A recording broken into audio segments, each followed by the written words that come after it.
नमस्कार दोस्तों, खास खबर भारत में आपका स्वागत है। आज हमारे साथ हैं पंडित शंभुदयाल शास्त्री जी। आज हम इनसे नवरात्रिय जो शारदीय नवरात्रा है उनकी स्थापना, उनका कैसे पूजा पाठ, उन सब को लेके बातचीत करेंगे जिससे कि कोई गलती ना हो। तो पंडित जी हमें बताएं कि शारदीय नवरात्रा शुरू होने वाले हैं और नवरात्रा का मानव जीवन पर क्या प्रभाव है। जीवन में प्रकृति और कुछ बदलाव होते हैं। जी। सबसे पहले शारदीय नवरात्रों की आप सभी को हार्दिक शुभकामनाएं और सभी श्रोताओं को मेरा आभार। देखिए, शारदीय जो नवरात्रा है ये आश्विन मास के शुक्ल पक्ष की प्रतिपदा से प्रारंभ होते हैं। और ये क्या है कि वैसे नवरात्रा एक वर्ष में 4 होते हैं और 2 तो हम सभी को पता होता है और 2 होते हैं गुप्त नवरात्रे। ये चैत्र मास में आता है, एक आते हैं आश्विन मास में और एक आषाढ़ मास में और एक माघ मास में। जो आषाढ़ मास में और माघ मास में आते हैं उन्हें हम गुप्त नवरात्रा कहते हैं। तो देखिए, ये जब नवरात्रे अभी आ रहे हैं, 3 अक्टूबर से नवरात्रे आ रहे हैं, इनमें सबसे जो मुख्य बातें हैं वो हमें जो ध्यान रखनी है वो रखनी है कि सबसे पहले हमको नवरात्रा स्थापना कैसे करनी चाहिए। नवरात्रा स्थापना का यदि हमें मूल रूप से नियम पता है तो निश्चित रूप से कहीं गलती होने की आवश्यकता नहीं होगी, लेकिन अधिकांशतः छोटी छोटी गलतियां हो जाती है, उनका विशेष ध्यान रखना है। नहीं, मानव जीवन पे क्या प्रभाव है? मानव जीवन पर यदि मान लो देखा जाए तो इनका जो प्रभाव है, यदि छोटी छोटी जहां गलतियां हो जाती हैं तो मानव जीवन पर क्या प्रभाव पड़ेगा कि उनका मन जो है, मन चंद्रमा जो है वो मन का कारक होता है। सीधा सीधा उनका मन जो है दुखी होने लगेगा कि आज मुझसे कोई छोटी सी गलती हो गई, अब मुझ पर क्या होगा, कैसे होगा, कैसे नहीं होगा। तो नवरात्र इस तरह से उसके मन पर प्रभाव पड़ेगा। नवरात्र में घट स्थापना कैसे करें और किन बातों का ध्यान रखें?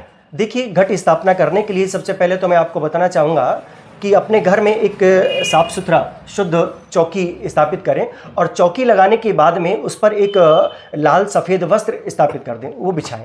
वो बिछाने के बाद में आप जो है वहाँ लाल जो चौकी है उन पर देवी की स्थापना और जो सफ़ेद जो चौकी है उस पर आप अपने ग्रहों की स्थापना कर सकते हैं।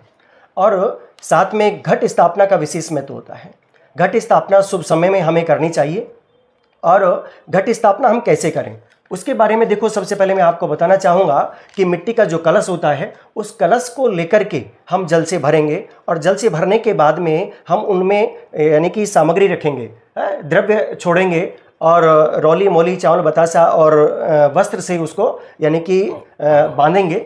उसके बाद में हम उस पर स्वस्ति बनाएंगे। स्वस्ति बनाते समय भी विशेष ध्यान रखना है कि कई बार हम क्या है उल्टा स्वस्ति बना देते हैं। हर लाइन का अपना अपना महत्व होता है, इसलिए स्वास्तिक जो है विशेष रूप से सही बनाने की कोशिश करें। और उसके बाद में कलश में हमको आम के पत्ते स्थापित करने हैं। और हाँ, ध्यान रहे कि अधिकांश हम क्या करते हैं कि आम के पत्तों को तोड़ तोड़ करके उसमें लगा देते हैं और 9 दिन के अंदर अंदर वो सूख जाते हैं। तो ऐसी स्थिति में आप आम के पत्तों की डाली लगाएं ताकि वो क्या है कि हरी भरी रहे 9 दिन तक। और उसके ऊपर नारियल अवश्य रखें। नारियल को हमको लाल कपड़े से बांध करके या किसी चुन्नी से बांध करके और नारियल रखें। और नारियल रखते समय भी हमें विशेष सावधानी रखनी होती है, क्योंकि कई बार क्या है कि बहुत से जो श्रोतागण हैं वो क्या है नारियल को सीधा रख देते हैं, लेकिन वो गलत है। नारियल को हमेशा रखते समय ये देखें कि नारियल का मुख अपनी तरफ होना चाहिए। उसी स्थिति में अपन को नारियल रखना है, क्योंकि नारियल जो है गणेश का प्रतीक होता है और त्रिदेव का इसमें वास होता है, इसलिए नारियल जो है सुख समृद्धि और वैभव का प्रतीक होता है।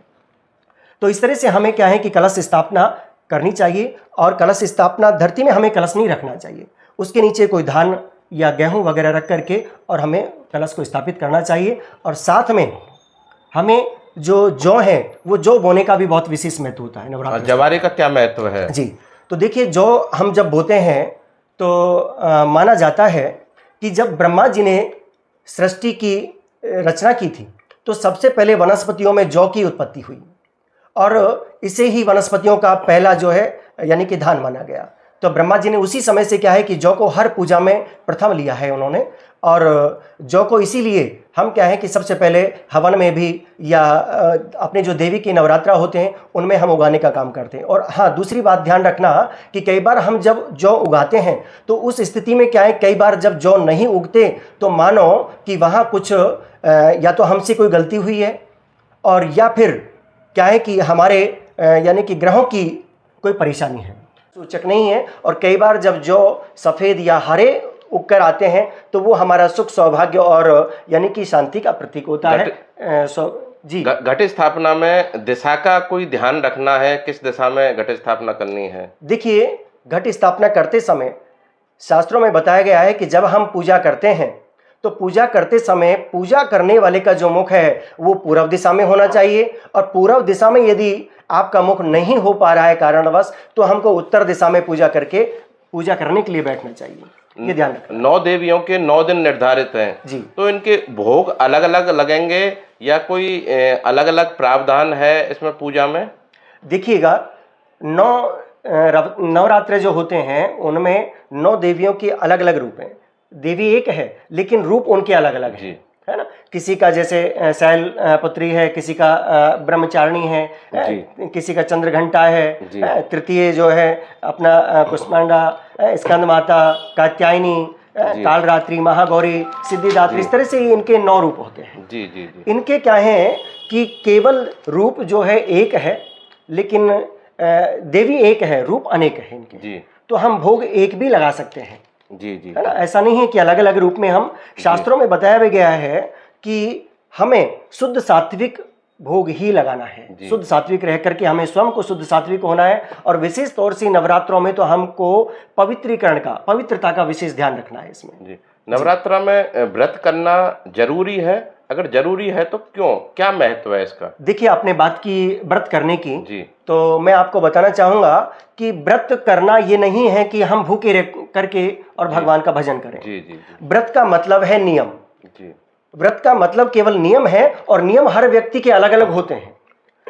कोई व्यक्ति कहता है कि मैं निराहार रह करके और अपना व्रत करूंगा, और कोई व्यक्ति कहता है कि मैं एक समय भोजन करके, और कोई व्यक्ति कहता है कि मैं फलाहार करके और व्रत करूंगा। तो सबके नियम अलग अलग हैं। बस ये इसलिए किया जाता है व्रत कि व्यक्ति यदि मान लो दोनों समय भोजन करेगा तो उसे तंद्रा आएगी, और जब तंद्रा आएगी तो पूजा में उनका मन नहीं लगेगा। इसलिए निराहार रह करके हम पूजा कर सकते हैं, या एक समय भोजन करके और व्रत कर सकते हैं, या फलाहार लेकर के भी हम व्रत कर सकते हैं।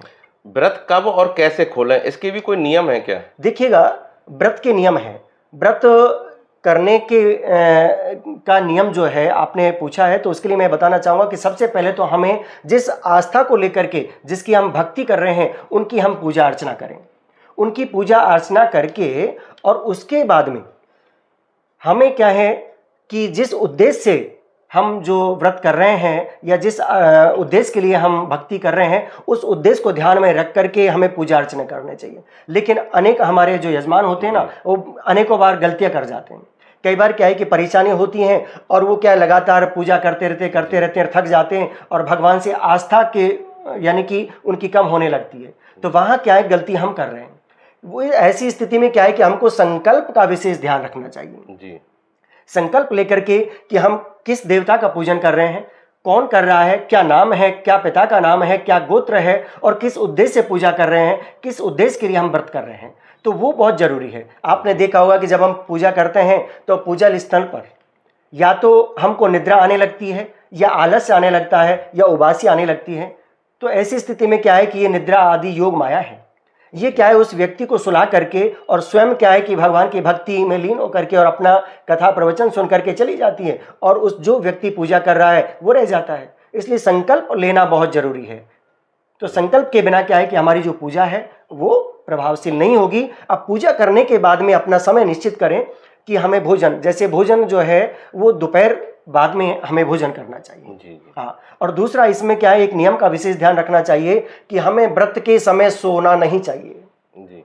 कई बार क्या है कि हमें निद्रा आती है, तो इस निद्रा से हमें दूर रहना चाहिए। यदि सो गया तो मानो कि हमारा जो व्रत है वो टूट जाएगा।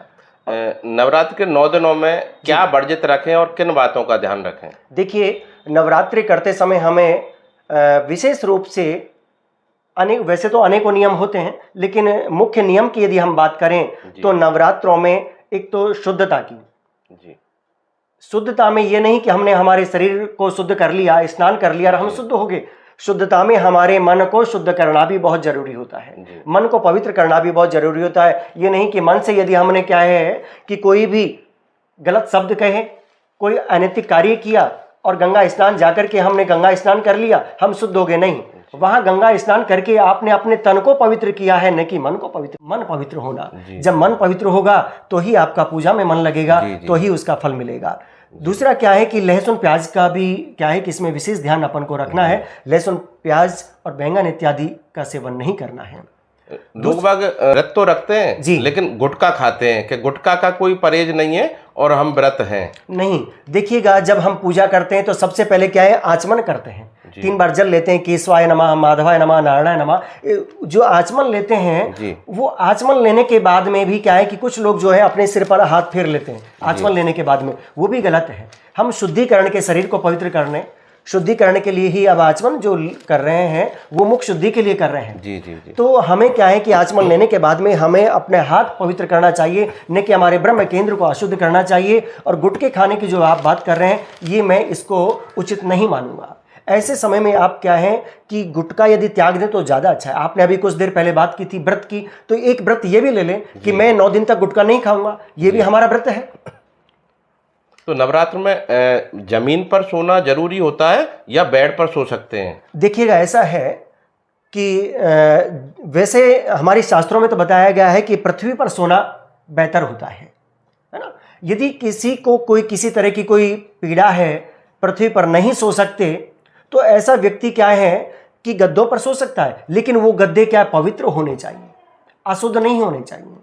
ऐसी स्थिति में क्या है कि हमें शुद्धता का विशेष ध्यान रखना है, तो इसलिए शुद्ध गद्दे बिछाओ, नए गद्दे बिछाओ, उन पर हम विश्राम कर सकते हैं। जमीन पर सोने का क्या महत्व है? देखिए, जमीन पर सोने का महत्व तो आपने पूछा है, तो मैं आपको बताना चाहूंगा कि वैसे तो क्या है कि हर तरह के जो है हमारी पृथ्वी है, पृथ्वी माँ जो है, इस पर शयन करेंगे हम तो अनेक तरह से हमारे मन में जो है अनैतिक विचार नहीं आएंगे। मन में जो है हमारा मन जो है शुद्ध, सात्विक और भगवान की भक्ति में लीन रहेगा। और यदि हम मसंद लगा करके बैठें या हम गद्दों पर सोएं, मखमल के गद्दों पर सोएं, तो ऐसी स्थिति में क्या है, आरामदायक निद्रा आएगी। तो आप समय पर आपको क्या है कि निद्रा नहीं खुल पाएगी, और हो सकता है कि समय पर आप जो अपनी पूजा अर्चना को नहीं कर पाए समय पर।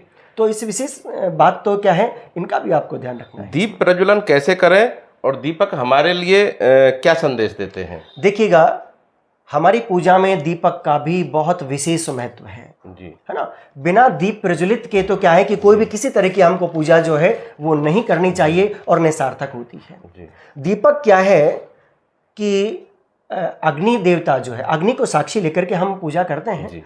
तो दीप प्रज्वलित जब हम करते हैं तो वो भी शुभ मुहूर्त में करते हैं।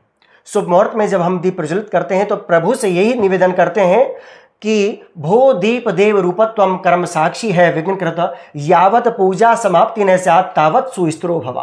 कि हे दीप देव भगवान, हम जो आपकी पूजा कर रहे हैं, हमारी जब तक पूजा नहीं हो तब तक आप सुस्थिर रहें, प्रज्वलित रहें। और नवरात्रा में बहुत से जो भक्त हैं वो अखंड ज्योत का भी क्या है कि नियम ले लेते हैं, अखंड ज्योत भी वो जलाते हैं। तो ऐसी स्थिति में हमारी ज्योत जो है बुझनी नहीं चाहिए। ये दूसरा, जब ज्योत जो है, आप कह रहे थे कि दीपक का हमें क्या संदेश देता है। देखो, दीपक जो है चलायमान रहता है, प्रज्वलित रहेगा, अखंड ज्योत जलती रहेगी, तो वो भी हमें ये संदेश देगा कि आप किसी भी तरह की कठिन परिस्थितियों से घबराना नहीं है। धैर्य, साहस और हमें क्या है, संतोष है कि सहसा विदित न क्रियाम, अचानक कोई काम नहीं करना चाहिए। इस तरह की हमें प्रेरणा देता है। और ये देता है कि दीपक की जब लौ जलती है तो ऊपर की ओर उठती है, तो वो भी हमें ये संदेश देता है कि बंदे, हार मत नहीं मारना, हार मत मानो, आप प्रज्वलित रहो, जलते रहो, चलते रहो, अग्रसर रहो। एक दिन आपको अपनी मंजिल अवश्य मिलेगी। ऊपर उठो, नीचे बैठे नहीं रहना है, आप आगे बढ़ो, उन्नति के पथ की ओर चलने का संदेश देता है। अष्टमी और नवमी को नवरात्र का समापन हो जाता है। जी बिल्कुल। तो जो सामग्री है उसका विसर्जन कैसे करें, किस नियम से करें? देखिएगा, जब हम नवरात्रा कर लेते हैं तो बहुत से जो हमारे भक्त हैं उनके घरों में अष्टमी की ज्योत देखी जाती है, और बहुत से जो भक्त हैं नवमी की ज्योत देखी जाती है। ऐसी स्थिति में ज्योत आदि देखने के बाद में हमारा जो जिन देवताओं का हमने आवाहन किया है, आवाहन करना बहुत जरूरी है। अब देवताओं का आह्वान करके हमने पट्टी पर तो बिठा दिया, लेकिन उनका विसर्जन करना भी बहुत जरूरी है। जैसे हमारे घर में कोई, यानी मान लो मांगलिक कार्य हुआ, अब मांगलिक कार्यों में जब हम अतिथियों को बुलाते हैं निमंत्रण पत्र दे करके और अतिथियों को विदा भी करते हैं, तो ऐसी स्थिति में हमको विसर्जन करना भी बहुत जरूरी होता है। तो ऐसी स्थिति में आपको मैं बताना चाहूँगा कि गणेश जी और लक्ष्मी जी को अपने हाथ में लेकर के उनसे प्रार्थना करें। मंत्र यदि कोई याद नहीं है तो उनसे प्रार्थना करें कि हे गणपति देव, हे लक्ष्मी माँ, आप सदा हमारे घर में वास करो, धन दान की वृद्धि करो, सुख संपत्ति प्रदान करो और हमें बल बुद्धि विद्या प्रदान करो।